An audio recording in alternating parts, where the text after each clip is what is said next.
Book recommendation tayo for today's videos, guys. Mga ka-bookwormies, medyo matagal na since nung last book recommendation ko. So ngayon, i-share ko sa inyo at i-recommend ko yung kauna-unahang pocket book na nabasa ko under Precious Hearts Romances. So ito ay si Job, written by Miss Flora Simon Rivera, one of my favorite author talaga. At alam nyo guys, nabasa ko to way back 1999 pa, second year high school pa ako nun. At hindi pa sa akin yung copy nito nung nabasa ko, sa classmate ko pa. Accidentally kasi noon, nahulog siya rin sa workbook ng kaklase ko. Kasi mag-check ako ng workbook. So, nung pag-check ko ng workbook na nahulog to. So, ako naman dahil sa dakilang pakialamera, binasa ko. At nagandahan ako sa story niya. Kaya naghanap ako ng book na to, ng pocket book na to, sa mga bookstore, pero hindi ako nakakita. Alam niyo kung saan ako nakakita ng copy nito?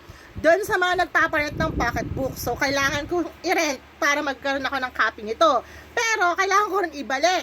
So, ang ginawa ko, dahil uso rin din nun yun, nagpapapalit ng pocket book, bumili ako ng pocket book sa bookstore. Tapos, pinagpalit ko doon sa rental.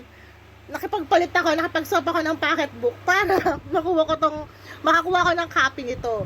Kaso, may magaling akong classmate na nanghiram at hindi na binalik. So, yun.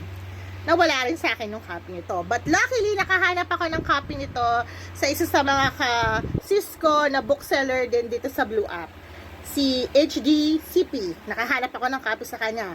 Tapos, naalala ko, meron pala siyang twin brother. So, nakalimutan ko na tungkol sa twin brother niya. So, naghanap na naman ako ng copy. At luckily, after 2 weeks, nakahanap ako ng copy sa isa rin na sis ko na nagtitinda dito sa Blue App na mga books, pocket books, si Sis Jaya Velasquez. At nahanap ko si Jeric. So, super recommend ko yung story ng dalawang to dahil talagang classic story, napakaganda ng pagkakasulat at ng mga detalye ng mga scenes nito, ang ganda. Siyempre naman, si Miss Flora Simon Rivera ba naman ang sumulat nito, di ba? Sa mga hindi nakakakilala kay Ma'am Flor, isa siya sa pinakasikat na writer under Precious Hearts Romances noon. At siya rin ang sikat na writer, sikat na author ng sikat na series na Best Friend series under the name of Ira Ledesma. So, iisa lang si Ma'am Flor tsaka si Ira Ledesma. So, to.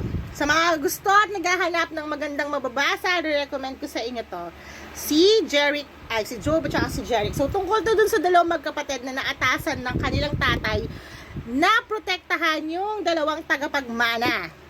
So, alam nyo na, twin brother, yung mga kanilang mga love interest ay magkapatid. So, hindi ko na kayo spoil kung meron kayo ng mga books na to, ng mga pocket books na to, basahin nyo na dahil nako, malaking mamiss nyo kung hindi nyo sila mababasa. At kung wala pa kayo nito, napaka-rare na po ng copy ng dalawang to. So, kung makakahanap kayo, grab nyo na. So, that's all for today's video, guys. Mga bookwormies, bye! Happy reading!